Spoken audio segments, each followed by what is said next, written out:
I am Ben Gutierrez, and I wanted to welcome you to Team Three's group presentation of Analysis of China. It is part of Global Business Class 305 at Park University. Our team will discuss an analysis of China, the largest of the Asian countries and the most populated of any country in the world at 1.43 billion people.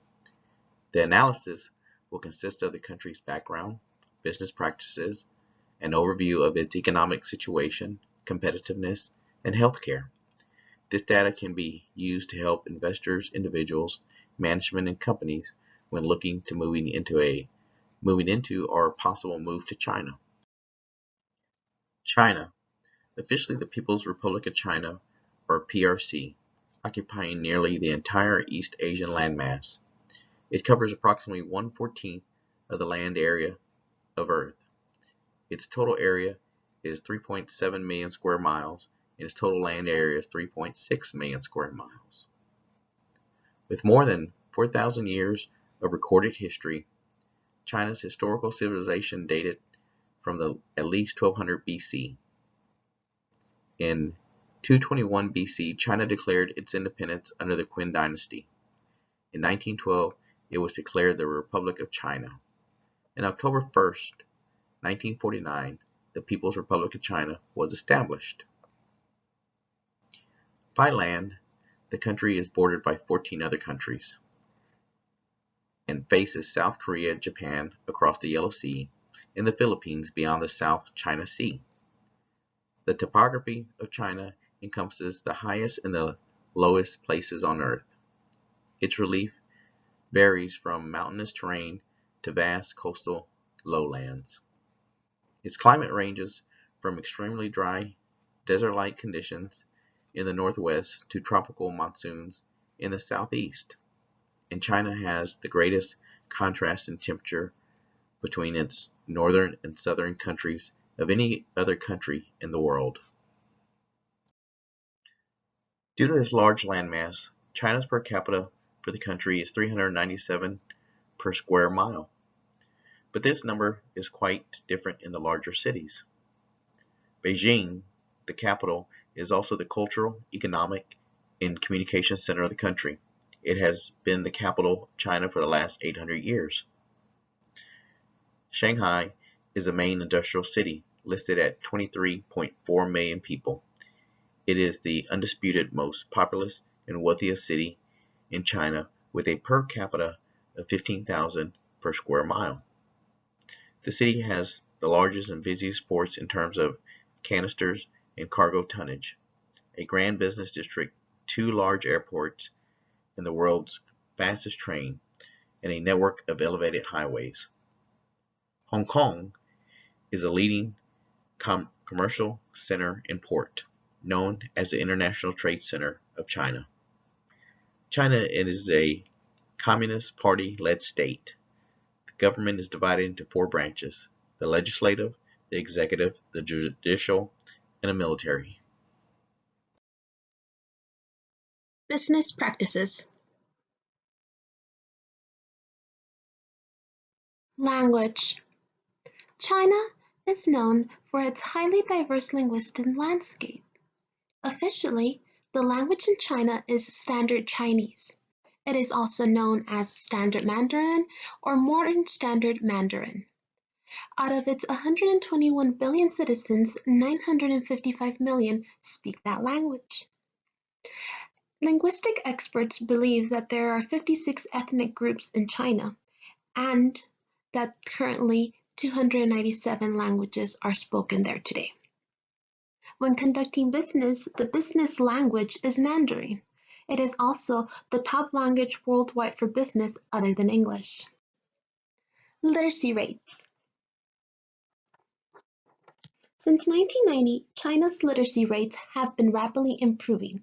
Chinese literacy rates have quickly approached those rates of developed Western states. China's adult literacy rate was 78% in 1990. By 2000, the literacy rate jumped to 90.9%, and as of 2018, the adult literacy rate reached 96.8% in China. Time zone. In a country the size of China, it is expected to find several time zones. China covers more than 60 degrees of longitude, incorporating 5 ideal time zones. However, all of China observes the same time, which is internationally called or known as China Standard Time. In China, the time zone is known as Beijing time. China Standard Time is 8 hours ahead of the Universal Time. The western region of Xinjiang, China, operates under an unofficial time zone known as the Xinjiang Time. The unofficial time zone is much closer to the solar time or the universal time, with only 6 hours ahead.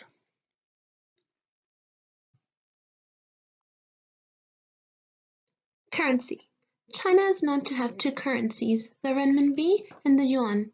The renminbi is abbreviated as RMB, and it directly translates to people's currency. The yuan is an individual unit. While the dollar to Chinese yuan fluctuated between 2013 and 2017, the equivalent of one American dollar ranged between 6 to 7 yuans. Today, one American dollar is equivalent to 7.07 Chinese yuans. The work culture in China is slightly different than it is here in the United States or in other parts of the world. In China, workdays can be long, averaging to 46.3 hours a week. Workers in China are entitled to a 1 or 2 hour lunch break depending on the industry they work in. Usually, their lunch break is from 12 p.m. to 2 p.m.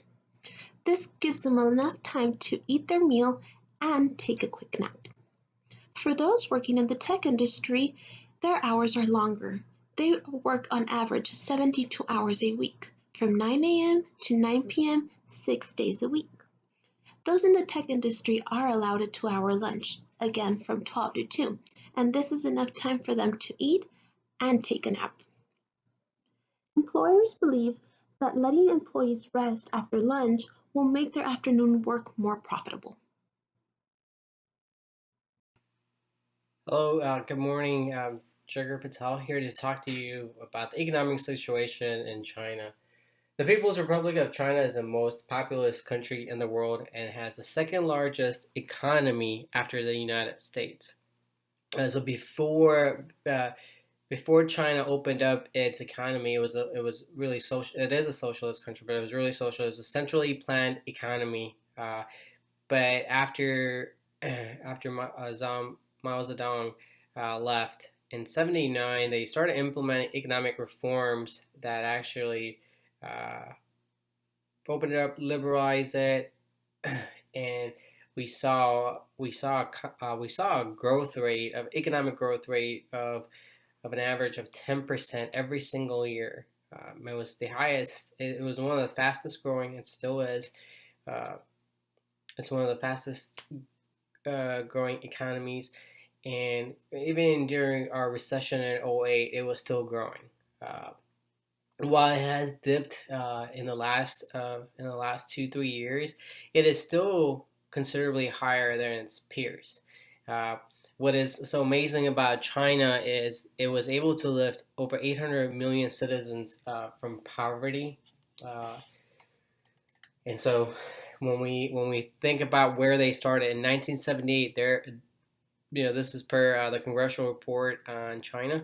Um, their per capita in '78 was $155 US dollars, and now in 2018 GDP in nominal terms it's $9,608.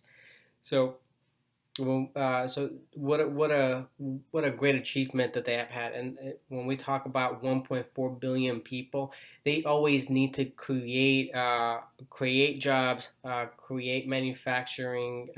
You just have to create that economy to be able to give something to its citizens. So when we think about what is uh, the GDP rate, GDP percentage of where are they getting their money from? When we think about it, it's agriculture is 7.9%, industry just over 40%, and services incorporate about 51.6%. And I'll talk to you more about what their trade is on the next slide. So next slide.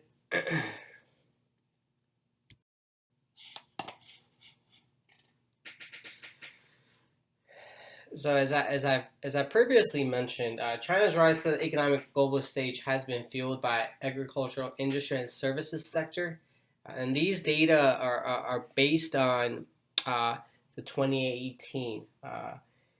7.9% of China's GDP is through the agricultural output, and once again, industry makes up 40.5, services 51.6. So let me talk to you about their trade. And if you see that slide, they import less. They import at only $2.1 trillion worth of goods and services, but they export more, $2.48 trillion. And so it's always been that there's always a trade surplus when we look at their history, which is great for them. And so the top three import and export destinations. Let's look at export destinations: the United States, Asia and bloc nations. Those are Vietnam, Cambodia, Laos, and all those nations, and then the European Union. And when we look at what is it that they export is, electrical machinery consists of 26.7% of their total export worth. $644 billion. Nuclear reactors, boilers, and machineries consisted of 17.3% of the export worth $429 billion. Furniture and bedding, 3.9%, but it was worth only $96 billion. When we talk about import, what do they import? They import electrical machinery equipment, 24.6%. It was worth $522 billion. Fuel and oil, 16.4%, worth $348 billion. And then nuclear reactors, boilers, and machinery, 9.6% of